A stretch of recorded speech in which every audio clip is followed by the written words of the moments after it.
So if you don't see the developer tab on Excel, this shows you how to get it. You go to option, customize ribbon. Pretty much you're all familiar with it now.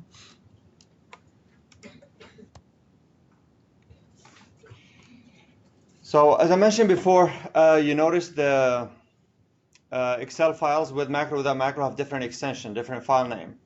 XLSX versus XLSM for the macro enabled Excel sheets.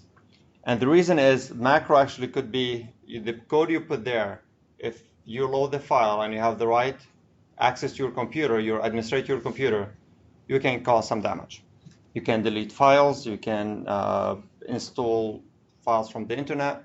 It's very powerful if not in a control environment. So as of 2010, they introduced this different extension, so computer system can tell if this could be harmful or not. So macro-enabled file, there is more restrictions on that. Some companies, they have restrictions that you cannot send them as attachment. You need to share it, you share it through like a shared folder, Box or OneDrive or whatever shared platform. You cannot email them, they'll be blocked. The email system will block any macro-enabled file. Just today at work, I had somebody send me a zip file with some security certificates blocked right off the bat. I could even clear it. It doesn't give me the option. Just a received email, attachment was removed. Zip file and macro-enabled file in a lot of companies, they're blocked. In addition, of course, to other files that could be harmful. Okay. So for the security settings, if you keep, sometimes every time you open a macro-enabled file, you get some security pop-ups. This is how you go. The option will show you. You can pick different settings for your macro security. You want to elevate it, none, or somewhere in between. Now, recording a macro, we're going to see an example how you can record a macro. And this is really a very powerful tool, and I myself learned a lot from that. So you can record a macro, do simple steps, and then Excel will automatically generate the code that resulted from your step, or if you execute, it will repeat what you did. So then by matching what you did versus reading the code, you know then how the code works, and then you can use that in other places. So that's how you learn the capabilities of Excel. Let's take a quick example.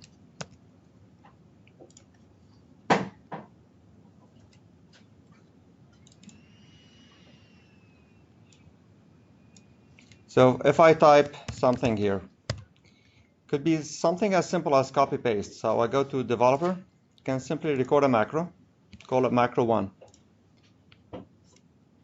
I select A1, I control C, go to B1, control V, stop recording. I open the macro, it's already there in the list. I click edit, shows me what I did. The action of selecting a cell is actually this. You specify the range for A1, and the command for that is select. This is selecting the cell. Now I have a selection. What I do, this is copying the selection. And then moving to B1, selecting B1, and then on the active sheet, I just paste whichever cell is selected. So if I want to change this, move it, for example, to change the destination from B1 to C5. Instead of selecting B1, I'll select the whole range between B1 and C5 and paste. I expect, if I want to do that manually, copy this, B1 to C5, right? And I paste, it's going to go in every cell. Now, if I run the macro, it should do exactly that. So if I open macros, I select this and I hit run.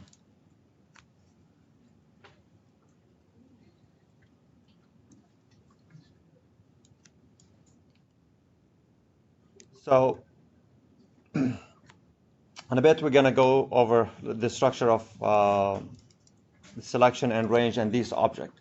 But I want to show what you can do with a macro. It's simply automation of a manual task. You can add complex logic there. And you notice the macro there is no type. Unlike function, function has to return a value. You declare a function is high income, has to return yes or no. It's a type Boolean, right? Macro is just a series of commands. They're like grouped together as one block.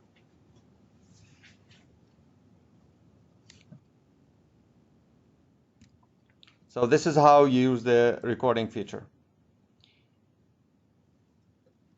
So again, just to reiterate what I just said, it's in this slide very much step by step. It's just your thinking process, your mental process when you want to record a macro. You go step by step, just the piece you want to automate and repeat. And then you create a macro. So next time you want to do it with the new data, just click the macro, and we're going to see how many times or how many ways you can run the macro. You can use a button, you can use a shortcut, or you can simply from the menu the way I did it. You can execute the macro. Save in workbook, we already spoke about it when we work on the use defined function. You need to save as macro enabled.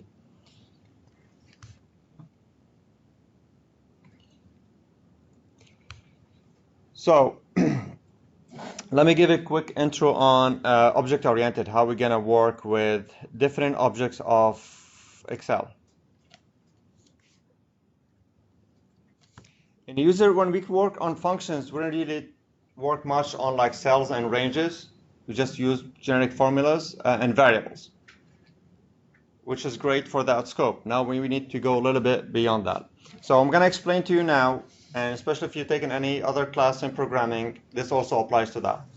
So there's a principle of programming called object-oriented programming. In a function, when you create it, only you use variables like string, integers, Boolean, and was like series of functionalities, you know, assignments, this equal this times that, and assign a value back. But when I work with Excel, there are specific objects you need to work with. And every object has what we call properties and methods or actions. Just let me get my markers.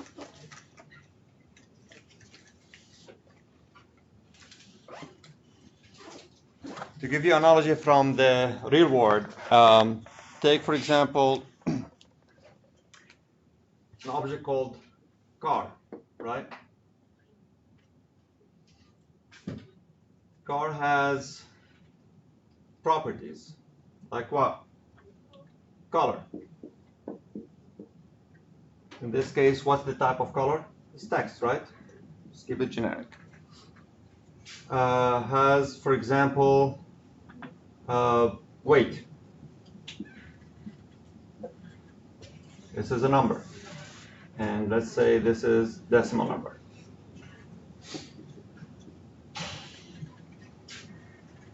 Has how many doors? Number of doors, correct?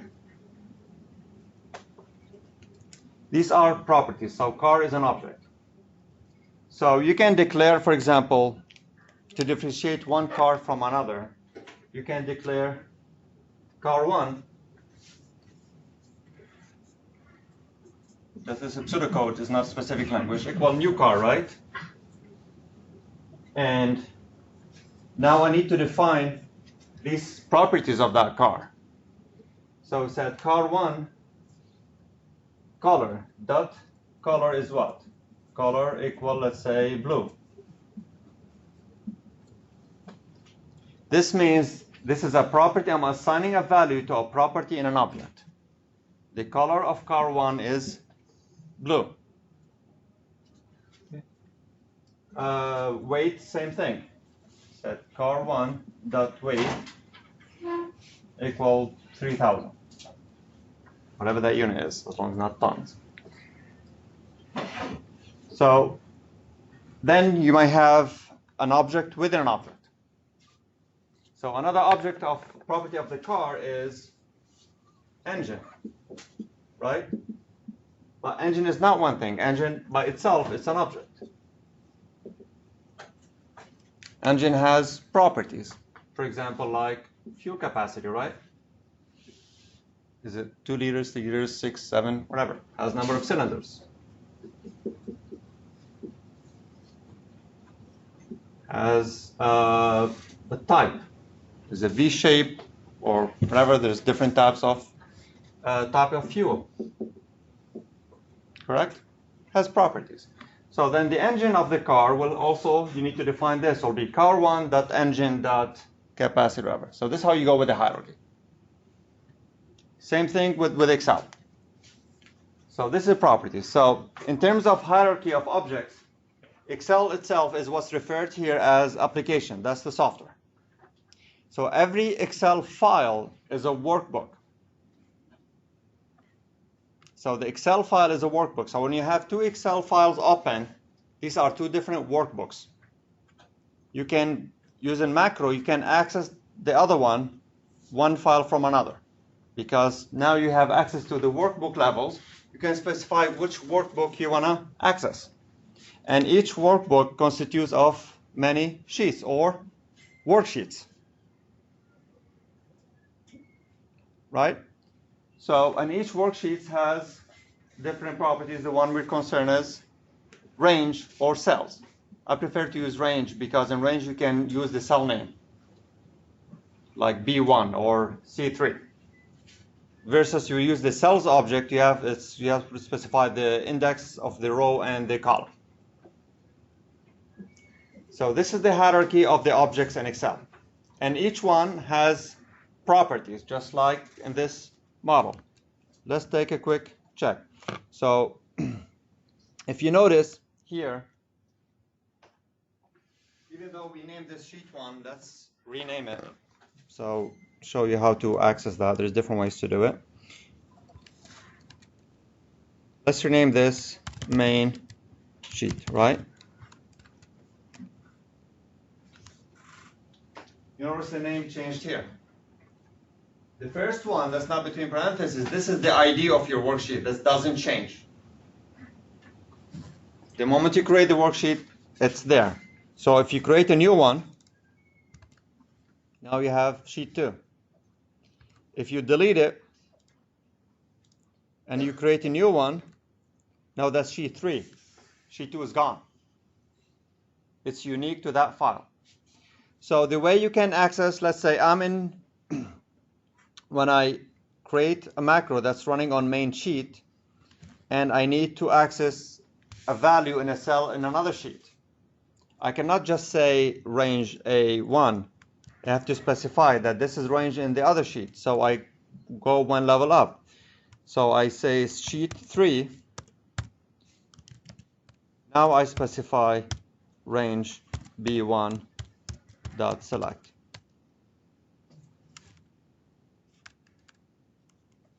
If you don't specify the worksheet, the macro will execute based on the active sheet, the one you use. So range 1 is range 1, whatever sheet you're on. If you specify the sheet, then doesn't matter which one is active, this is the one will be used. It's the B1 only in sheet 3. Now, if you type range and you open it, you press dot, you see you get the whole list. This is all the properties and methods. The one in green, these are methods, means you only select them. There is no value to associate, no equal next to it. But the one with like a property card, that means this is a property, you need to assign a value. Say .text equal test2. So a property has a value, either you can assign it or you can read it. So you can read the property or you can put a new value in it. A method or a command, you only call it to execute it. We'll explain an example. For example, sheet3.activate means it only makes that active. So if I'm not on sheet 3, let me put these in comments. So this is the only line I have in this macro, right? I'm in main sheet. I call the macros, macro 1, run. Look what happened. Sheet 3 now became active. I just asked sheet 3 to be activated. So I invoke that method or that command that relates to sheet 3 to activate it. So in our example here, example of methods for a car will be, for example, start. Doesn't have a value, but it's a command. Start the car. Another one, for example, be accelerate, or brake, or stop, or turn. These are commands. These are not properties. They don't have a value. So if you understand this analogy, so each object, you'll have tons of reference online. Just go to like Excel sheet model. Gives you all properties of object, every single one of them, and what everyone does. We'll look at an example. Any questions so far? I can repeat whatever you want. Just tell me. Is the properties and methods or commands understood? This model? This applies to any programming language. If you're using Java, you're using .NET, C#, VB.NET, Python, I think. This is called object-oriented programming. This is basically the move from traditional programming or structured programming to object-oriented that simulates real-life analogy. So, any question? Okay.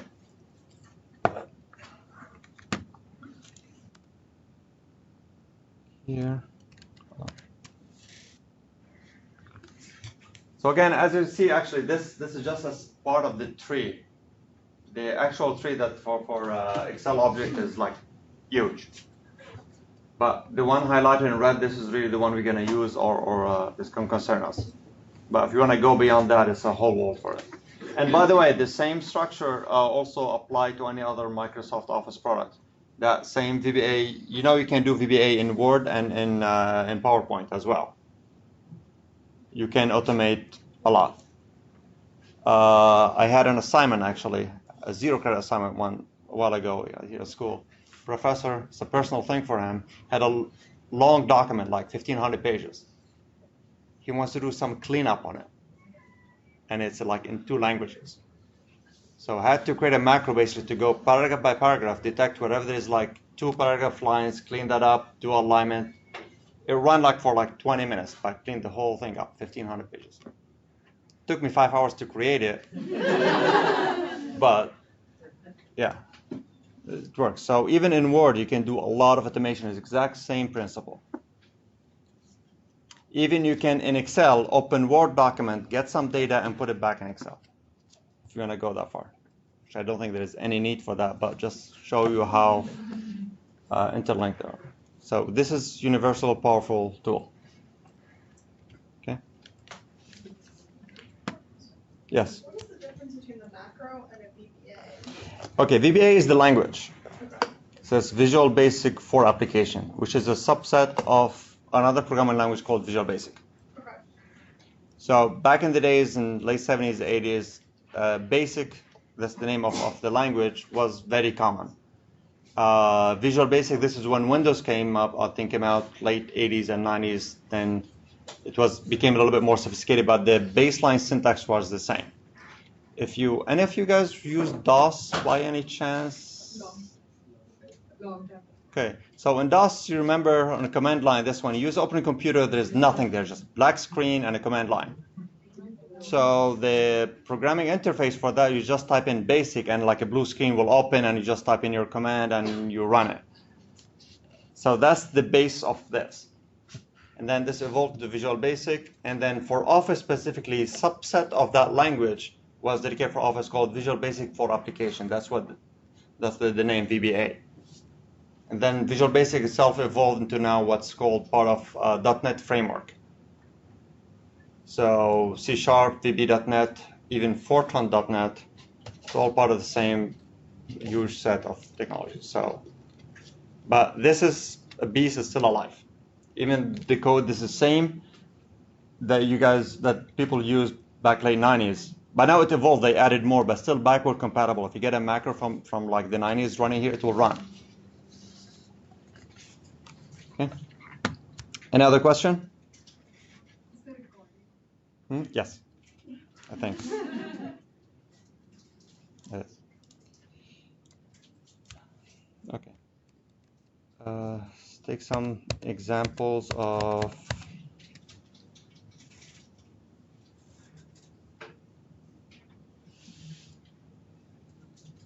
Okay.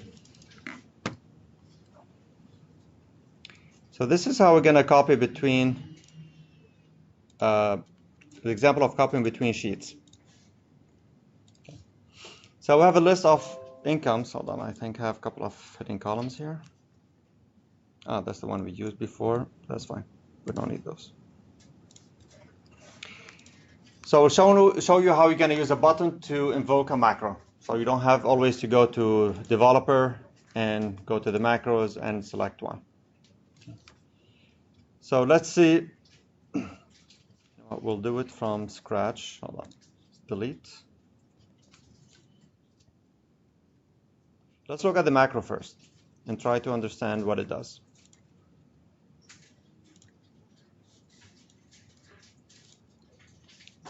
And at the same time, we go over the for loop. So we declare a variable called j, and we assign a value to. That's the initial value, right? Sheet 1 that activate, what does it do? It goes to sheet 1, which is this one, right? It activates this one. So for loop, what it does,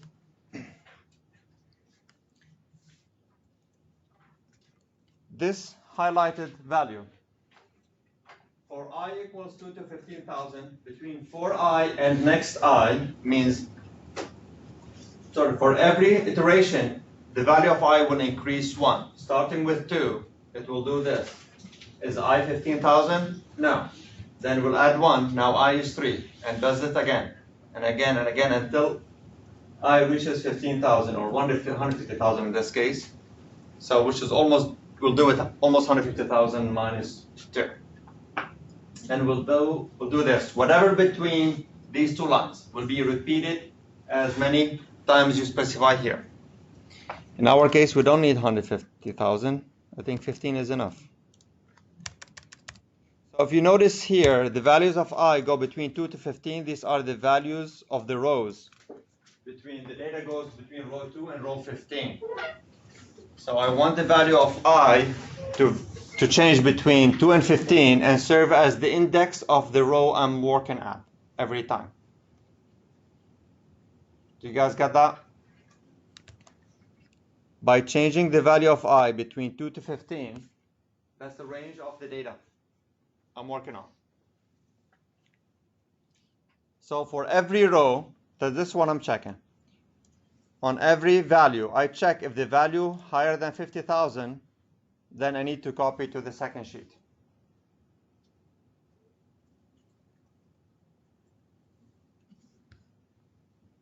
So let's decipher that logic together. Why don't you have to define I? So you do J? I, you don't have to define it. If you're using the variable in the for loop, it's automatically defined as integer. You don't need to define this.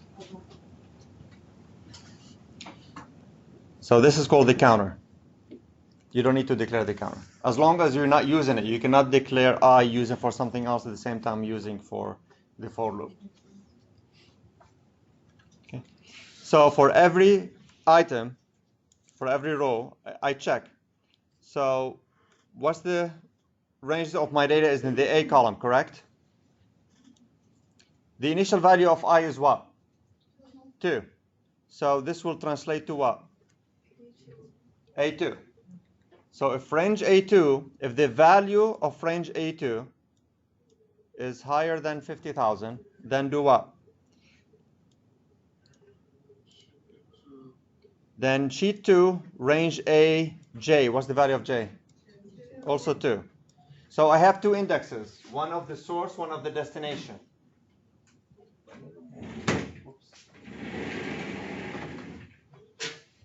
We'll go over it and then we'll explain it how we do it manually. Then we'll do, I have the J is the holder of the next destination. If that's the case, then the value in the destination will receive the value from the source.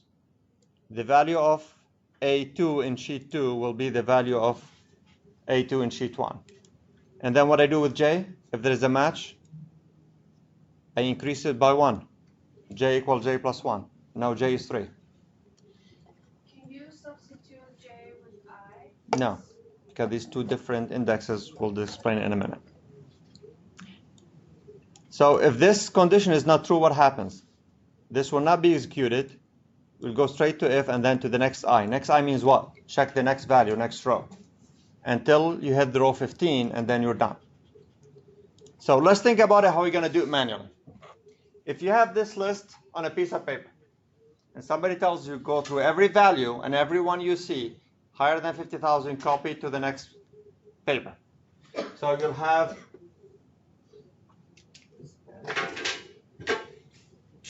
the source. Also that.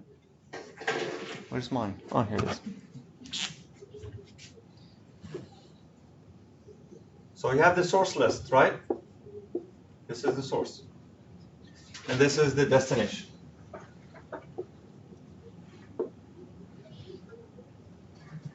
So where do you start here? On top, right? So in your head you have a counter. I'm on row 1, I'm on row 2. That counter is called I. As you can see from that side. Yeah. So this is I. And I go through one by one. Initially I equal, in this case 1. Let's start with 2. This is the header.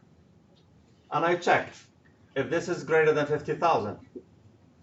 If yes, then where do I go? On top here. So I have the other counter, which is j, initially equal 2.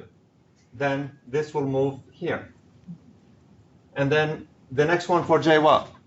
Now the next target is here. So this is done. Now I will move next. Is this greater than 50k? No. Then I move next. J is still here, waiting for the next match. Right? Then you scan through them one by one. Every time there's a match, you go to the next j. And every time there's a match, j will go to the next one. You'll increase j. You got it? Every time you copy a value, you're not going to, next time you match, you write it on the same line. You need to write it on the second line. So if you're doing that manually, this is exactly how you do it. Just you need to translate that thought process step by step and write it as a code. Yes, Alina? So when you write next I, it doesn't know to just loop from 2 to 15 unless you put in that command? Yeah, the loop is whatever between 4 and next. This one gets looped. Okay. So this is the for block. After that, it will exit. So anything between 4 and next, it will be repeated until the counter is out. The range 2 to 15, if I do not know the end value, can I? We'll see later how you can make this a little bit more sophisticated. So you can put a high value, but in the beginning, you do another check. You keep doing it until the value of that cell is not empty. Once it's empty, you break it. There is a way to exit the for loop, so you don't have to wait until it completes to make it a bit smarter. So you can make it from 1 to 1,000,000. But at row 20, that's it. The moment the cell is empty, you break down. Yeah. So where did you put the code? Within module 1 or within the... This is within module 1, I believe. Yes. So the macro, if you put it in module 1, you can execute it from any sheet, basically. And you have to be careful that range 1 is typically the active sheet. So this one assumes you're running from the sheet you have the data on. It doesn't know which sheet to read. So by default, if the sheet is not specified, the worksheet, the active sheet is the one that's going to be executed on. In this case, you activated one, right? In this case, exactly. So activate sheet 1, so we don't have to specify every time which one, unless the destination in this case is sheet 2. So unless you specify the sheet, the active sheet is the one that will be referenced. You can also put your macro in sheet 1 itself. You can put it here. But in this case, if you're going to execute it from sheet 2, it won't be visible. So if you put your code in under specific worksheet, the code is only active and visible and you can run it just from that when that sheet is active. So the advice is always to leave it in the module. You can create multiple modules, by the way. If you want to organize your work, like based on functionality, you can create multiple modules. You can rename these modules. This is, for example, call it test modules or copy modules. This is copy modules. The key thing is here in the copy modules, you connect, especially in functions, you couldn't create two functions with the same name. The same thing apply even if you create multiple modules. The function name should be unique across all modules in the same file. You cannot have two functions with the same name even if they're not in the same module file. So the reason you have multiple modules is just to get your code organized. Excel doesn't really care. They all could be in one file, that doesn't really matter. Okay. So another way to see if how your code works, you can run it step by step. Some of you probably know that already. So I can go to macros, button 1, I can do step into.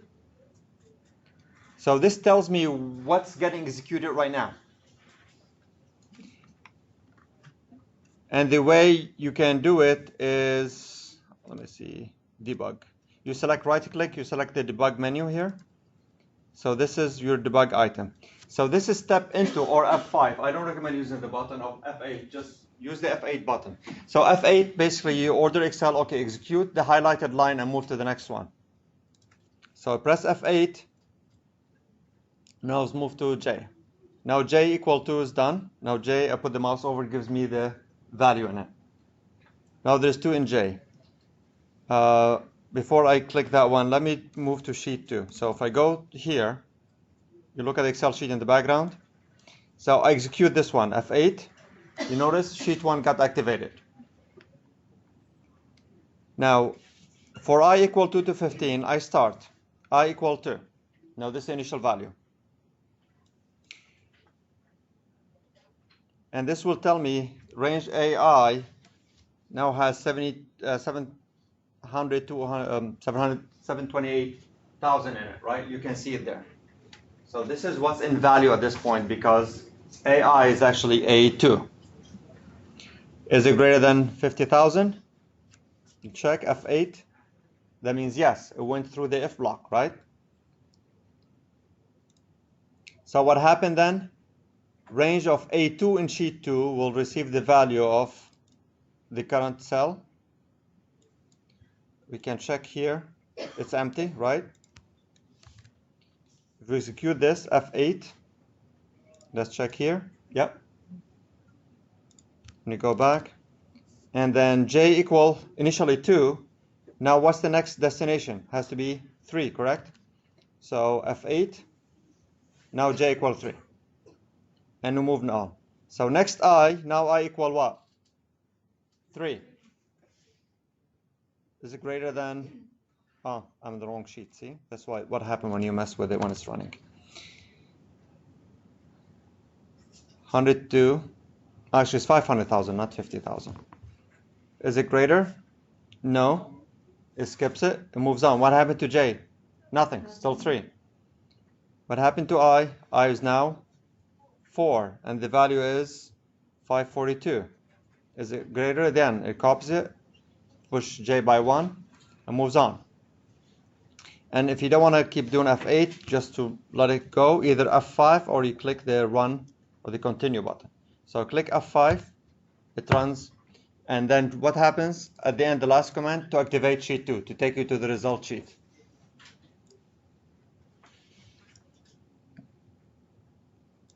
So this is a way to how you loop through your data, how to access your data, manipulate it, and change it. In a macro, by the way, it's not only you can copy, paste, assign values, you can even change the formatting of a cell. You can apply background colors, you can change text color, you can apply conditional formatting. So let's, for example, add one more thing. If it matches the criteria, let's do one thing with this range. I think called color.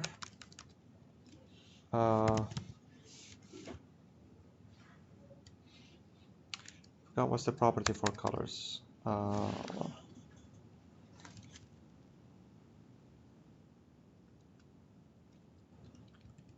Can change the font. Dot bold, for example, equals. What's the property of bold? What type of? You know, it's bold is property, right? Boolean. It's just true or false. It's either bold or not bold. Equal true. So let's run it again and see what happens. I'm gonna run it just one shot. Oops, here, sheet 1. So if it copies it, it makes it bold. Yes? Is this something you can do like to record? Like, will it know that you're going like down the line basically in the Excel? Like, can you anyway report that and copy the one that's $50,000 or $500,000? It's great. Or that's great. I mean to copy. This is what this Yeah, like could. this code can it like it's written, can that get recorded? Is there a way like, or is that too complicated for? To record it initially, yeah, no, for loop cannot be recorded. For loop, you need to create it manually. But for example, what you can use to record, let's say how to make a cell bold, if you don't know how. You can record a macro 2, simply just, you have the highlighted cell, just click the bold button and stop the macro. Let's see what you got. Macro 2, edit, selection.font.bold equal true. Any action in Excel has an equivalent macro. So this recording tool is really powerful. Just anything you want to know, how can you do that in code, whatever you just did using a mouse on a keyboard? You can do it this way. For example, this is currency type, right? If I want to paste it as value somewhere else, I can copy. Hold on, let me do another recording. Macro 3. I select this, copy, go here, right click. What is this? Paste values, right? Let's see how that translates.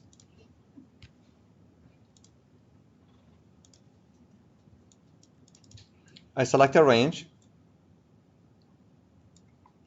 and then I copy the selection, and then I go to Q2, and then guess what I do? Paste special values. Every single action can be coded. So, and if you need more information how to use paste special, just Google it. Excel, oh, actually this is, for whatever reason, defaults to Yahoo. I hate Excel VBA paste special. Range paste special method, there you go. So Microsoft MSDN, which is Microsoft Developer Network, has all kind of resources. So this is how you use it, paste special, and these are the attributes. Same thing like a function. You know, when you pass a function in the midterm, for example, we had the function we need to pass the change percentage and the region. Same thing. These are argument or attributes. Some of them are optional. Some of them you have to specify.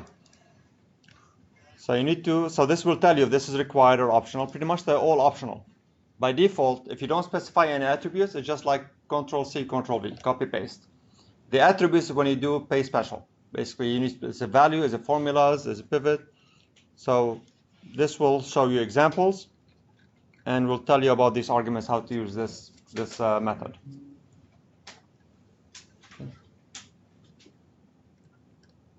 Of course, on the left side, you see a reference of the whole object model. So if you go, for example, to range, where's the range?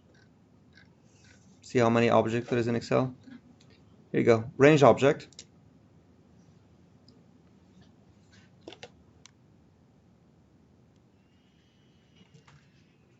So this will give you examples how to use it, the cells, and all the methods. Activate, add comments, autocomplete, autofill, clear. Clear basically just delete everything in it. Yeah. Let's take an example. For example, this range QQ, you can just clear it. Let's write it from scratch. Sub clear Q. Range QQ dot clear, right? Come here, macros, clear Q, run, gone. Now, how can I execute a macro without going through either the editor or even this menu? On the Forms under Developer menu, you can insert a button.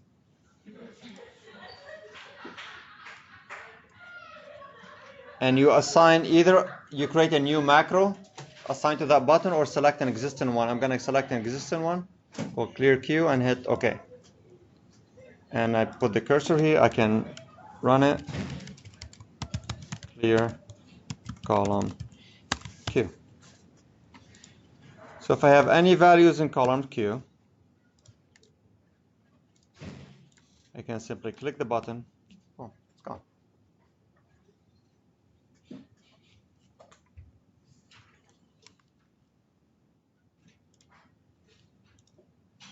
So is it clear how we're gonna work with these objects, range, worksheet? This is the most little you're gonna work with. Workbook, probably not, unless you're dealing with data from between different files, then you have to go up one level. So the lower level is range. When you use range, basically everything is within the same active sheet. You wanna access another sheet, either you wanna put data there, read from it, then you need to specify which worksheet you're referring to. You need to specify, go to another file, then need to specify which workbook you're accessing, then which worksheet, then which range. So that's the hierarchy. Think about it as you need to work with people from the different departments, but you cannot communicate laterally. You need to talk to your boss, and then your boss needs to talk to his boss, to talk to his peer, to talk down to the guy who works for him, and the one below. That's how you can reach him. So that's a hierarchy. So if you're using workbook, you just use the name of the workbook? Yeah, there's different ways you can access the workbook. So you can specify workbooks. You can put the index, which is tells you which number, workbook 1, workbook 2, or you can use the name, I think. Let me remember. You can use the index for sure. Same thing like worksheet. Wait, how does it know 1 and 2? Is it like the order that you open them in? I think so. I think the way they're open, but you need to test that just to validate.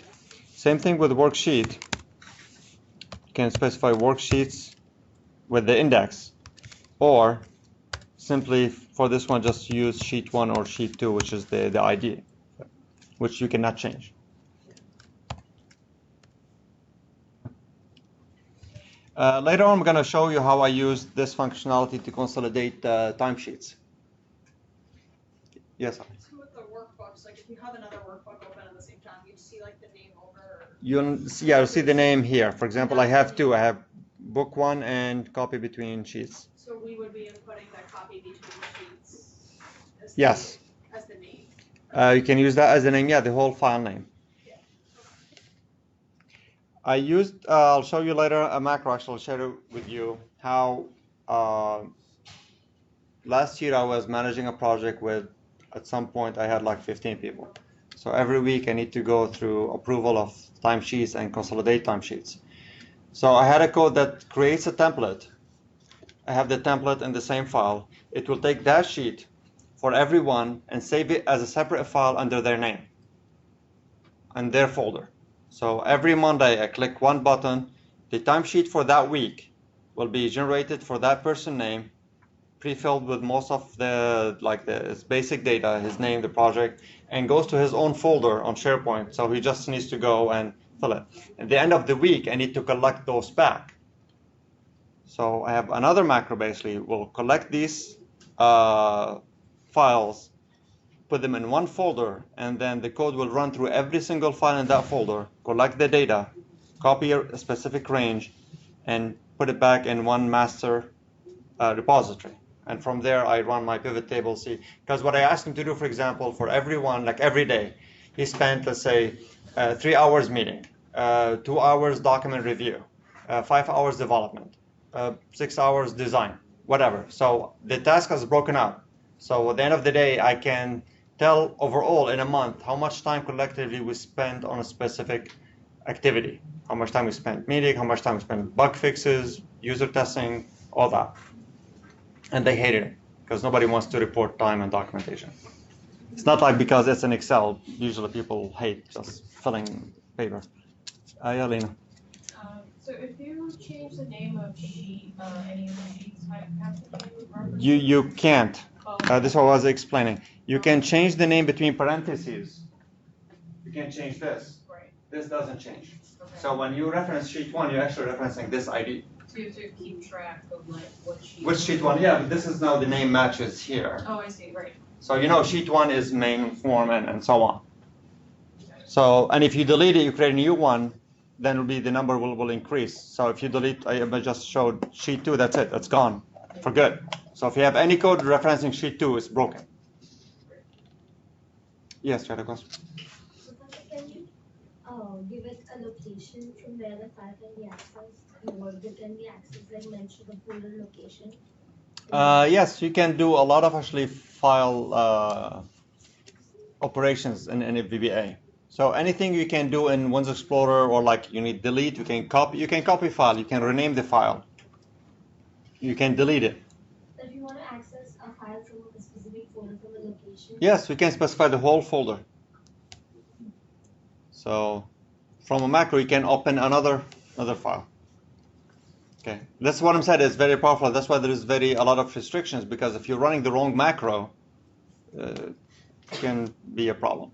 So how would that work if you sent it? You would have to send both files? It's referencing? Usually, if you're referencing, yes, you have to send both files. Also, you have to specify which folder should be saved under, or give the option to change the folder when you send it to somebody. So the way I put my timesheet, so I specified I have a cell which just has the destination folder. So I can change that anytime, and the code will read that folder. So it's not hard-coded, this is the term. So that folder is not hard-coded in the code, it's actually saved in a cell value. So I change that, and then I run it, and it should work. Okay. Any question on this?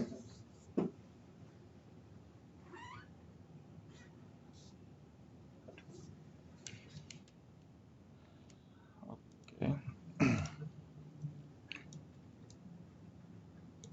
So on the for loop, hold on, let me just open.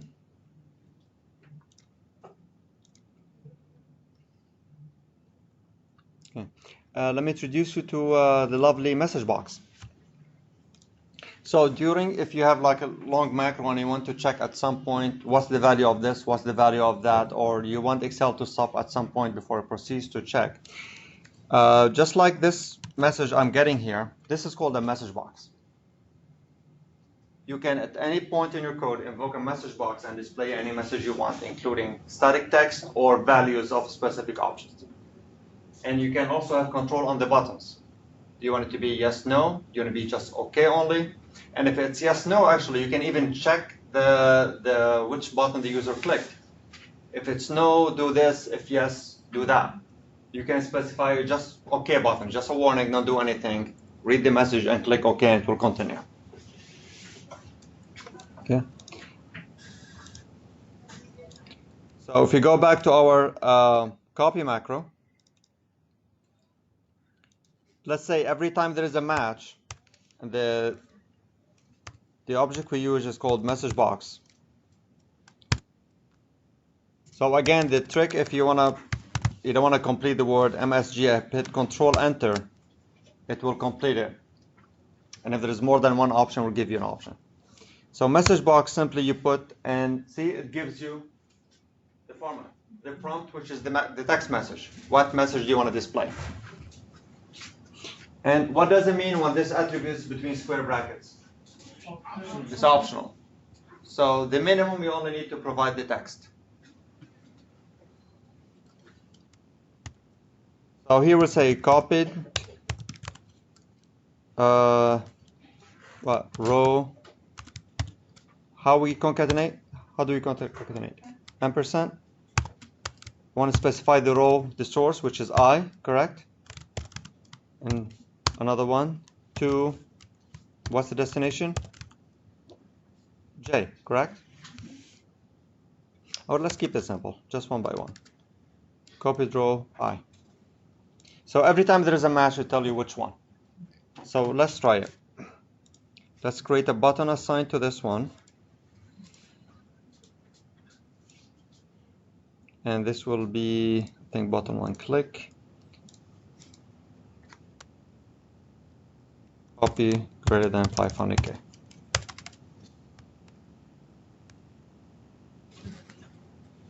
So if I click it, now let's do step by step. That's for this time.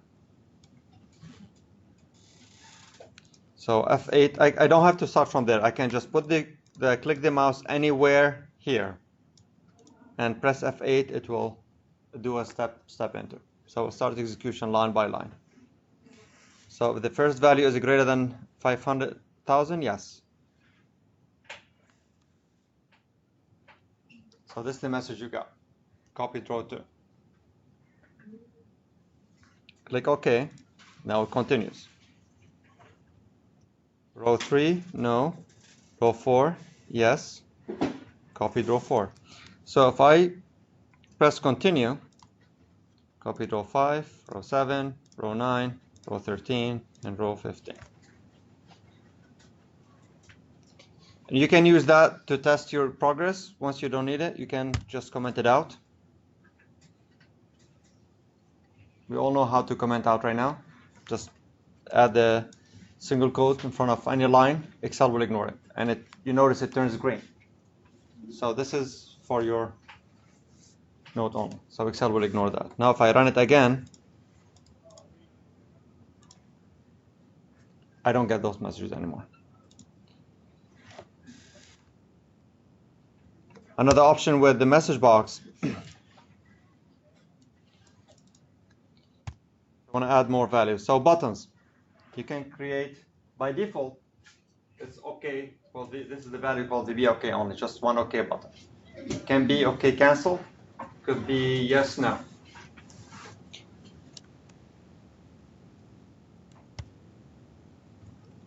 You can use called VB OK cancel, OK only, or could be yes, no, or yes, no cancel. And if you select any option that has multiple values, there is a way you can check for these values. I'm not going to go over it right now, just to let you know. You can check if the answer was yes or no. If you ask a question, this value is invalid, you want to continue, yes, no. You click yes, it will continue. If no, it will exit.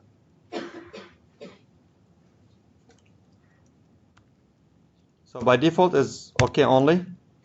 The next parameter is what? The title of the message box. And this is a text. We can specify it as, what do you want to call it?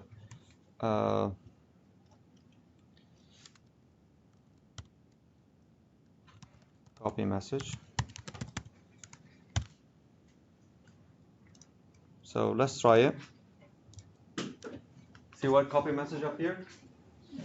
This is it.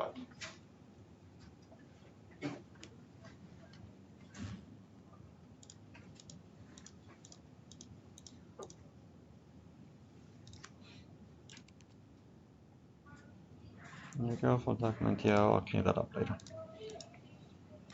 Okay.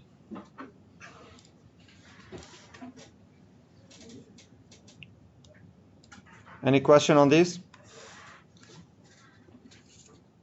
Actually, let's do a check if it's yes, no. Let's make it a yes, no.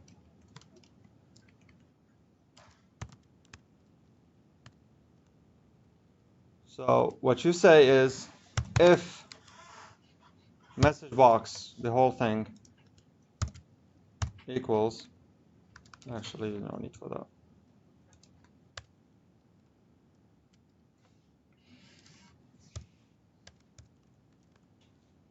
See, these are the outputs of the message box. If it's a yes, no, means it's going to be either VB yes or VB no. So we'll say, if it's equals to yes, then do this, and else, and if. Just putting the structure together. But the question I want to say, copying A and I, you want to continue, yes or no. Here, what I need to do, the logic is, if the answer is no, I need to stop the for loop so it doesn't continue. Otherwise, just ignore and keep going. So actually what I need to check here, if only the answer is no, I need to take action. If the answer is yes, I don't need to take action. Oh, I didn't close this text message. Okay. So the answer is no. Is the way to exit a for loop is, notice that the whole block is within the for loop. So if the answer is yes, is exit 4. This is how you break and exit for loop. So at this point, it will just go to whatever after the next. It will go here, no matter what's the value of I.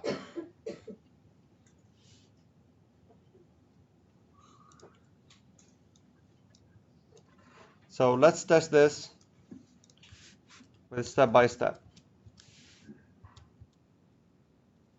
Continue. No. Exit. Notice went up.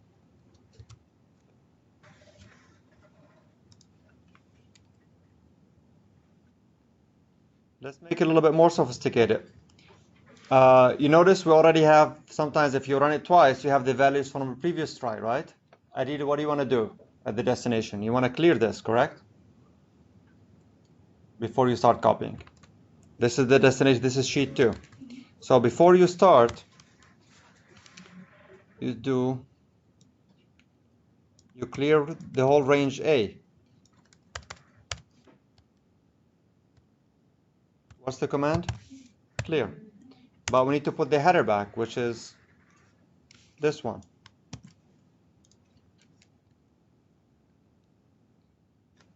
So this is clearing range column A in sheet 2. This is destination. Next thing, the value is going to be in which cell? In A1. Dot value equals what? I want to put this in A1.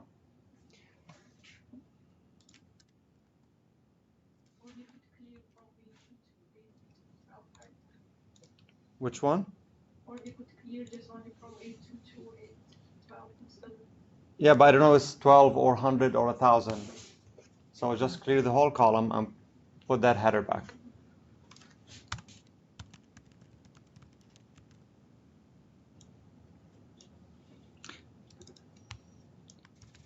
So let's do this. We'll start with sheet 2 that activate, then we don't need to specify sheet 2. So we go to sheet 2 first, and then we go back to sheet 1 and try. So if we're in sheet 1 and we want to start, by the way, same thing we can do step into. You don't have always to start with step by step. You can let it run and you can put a stop anywhere you want with a breakpoint. So in this case, I'm going to put a breakpoint here. You can click this in this area. This means a breakpoint. The code is the execution is going to stop there. Or I put the cursor on that line and I press F9. F9 is the breakpoint. So when you run a macro, it's going to stop there until you go there and hit continue again. Either you can go step by step or you press F5 to continue execution. So I can go back to the macro here. I click copy, stopped here. So notice the sheets in the background. I have sheet 1 is the one that's active. If I execute this, F8, now sheet 1 is active. Sheet 2 is active, I'm sorry. Range A clear. All gone. Then the value of A1 will be greater than 500K. So put the text back there. And then what happened? Sheet 1 that activate took us back to sheet 1. And then starting the for loop. You want to continue? Yes. So it exit the F. Next one. Now I press F5. I don't need to go step by step. Continue. Yes. Yes. Yes. No. Break. So it only copied 5. Yes. When you say no to the continue, completely just stops the macro wherever you are. Correct. Stops the for loop. It exits it immediately, no matter what's the value of I. So there's two ways to exit the for loop. Either let it run throughout all the values assigned between 2 and 15, or when you order an exit. So I could be anywhere in between. Once you run through this command, it will just go straight after the next. Yes, Ali? Does the way you indent your code make a difference? It makes it more readable to me. Okay. To Excel doesn't make a difference. Okay. Like you can have everything like this. And also- Doesn't matter. Okay. As long as not on this, as long as they're different lines. But the way intended, the reason I look at it here, for me to identify what is the scope of the for loop, I just go by 4, go down until I hit the next. Because everything inside is indented. Same thing with the if is indented. So this is the if block. It's easier for me to identify that block, either if or for or anything. And it's coding best practice, in addition to adding comments. Okay. For example, as you go through this, you can specify, you can check. Remember when we said, what if it's more than 15? You want to make it a little bit more universal. You can check if the value of this range is empty. There's a function called if it's empty, page I.value, then do what?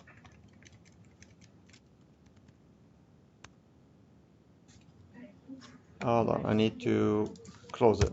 So this is a function called is empty. You pass a value, and if it has nothing, and if the cell is empty, has no value, then it will turn true.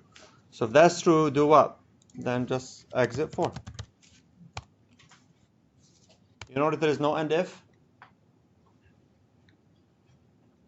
in this line? This is another syntax for the if statement. If you don't have else, if you don't need else, you can put the answer if that expression is true on one line, and then there is no need for end if. If I put this on another line, then I need the end if. So this is one way. The other way is I can do this. When I put exit 4, now I need end if. So you can either do it this way or that way. They're both correct. And then you don't use the I to equal 2 to 15. No, you need this, but this is every time you start and you want to check a cell, you want to check if it's empty. If it's empty, that means you reach the bottom, that's it, exit. So I can do this now up to 30. It's not going to run 30 because it's going to reach 16 and then it's going to stop. Let's see at what point this is going to stop. Let's put this end if and put a breakpoint here, F9, clear this one. So let me see when it's going to get to this point.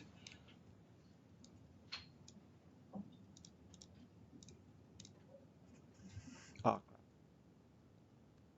excuse my language. Yeah. I need to close this. Continue. No. Let me just comment out the message box.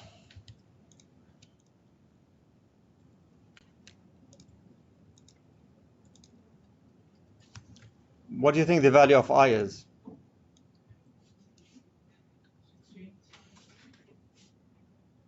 16. So when I is 16, the value is empty. So this is empty, return true, then what's going to do? Exit 4. It's not going to continue to 30. What if your data set is like thousands of cells long? Do you have to put in a value for like 30? Yeah, here you have to have a value. You can't put an infinity sign or something? Yeah. There's no infinity sign, you can put a million. But can't we like... You can do it the opposite way. You always can check. You can, there is another loop called while. While loop. While a certain condition is true, do this. Keep repeating. So that condition will be as long as this cell or the next cell has a value. Keep doing until you reach empty, then that condition will become false and the while loop will exit. We'll look at that on Wednesday, the while loop. Yes? Okay, instead of a numerical number, can we put that if statement as for I equals to 2 if this? This is the only way you can define a for loop. It has to be only numerical, integer. Yes. No strings, nothing. No. So this is basically very good for a very well-defined scope. If you have like an open-ended list, then you use a while loop. While loop, you can, same thing, you can, it's a condition, while this is true, do this until the exit. So you can, they're used interchangeably, but depends on your scenario. If your condition, if your loop is based on a condition, not very specified length, then use a while loop. Otherwise, use for. Can you repeat why you didn't need an end if the first time? If, yeah, sure. So the syntax of if statement, you check if condition is true, do this, else do that. What you execute when the condition is true, if it's only one line, if it's not multiple lines, it's only one line or one command, if you put it on the same line next to them, and that's it, you don't need to put the rest of the syntax. Now, if I have multiple things to add here, let's say message box, exit for, then I cannot put this in one line. If you have multiple commands to execute as a part of if true, then they have to be this way. But if you're only doing one thing, if it's true, then you can put it in one line. It's just like this one here. If a message box, same thing. If a message box return is no, then I can do here exit for, and I'm done.